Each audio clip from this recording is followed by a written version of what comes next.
Avant la fête de Pâques, Jésus se lève du souper et met de côté ses vêtements. Puis, ayant pris un linge, il le serra autour de sa taille. Ensuite, il verse de l'eau dans le bassin et commence à laver les pieds des disciples et à les essuyer avec le linge dont il était saint. Jean 13, 1, 4.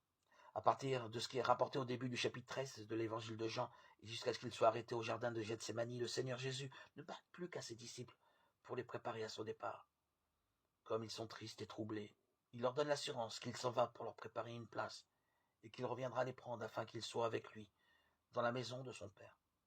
Il leur montre qu'ils doivent s'aimer les uns les autres comme il les a aimés et leur promet d'envoyer le Saint-Esprit qui demeurera avec eux et sera en eux.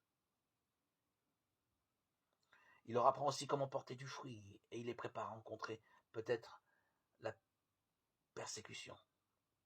Mais avant tout cela, le Seigneur doit traiter un problème important, leur incompréhension de ce qu'est la vraie grandeur.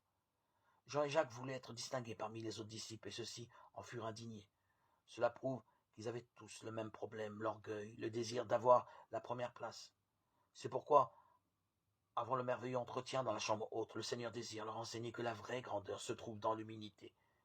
Quelque temps auparavant, il l'avait entendu dire « Prenez mon joug sur vous et apprenez de moi, car je suis débonnaire et humble de cœur, et vous trouverez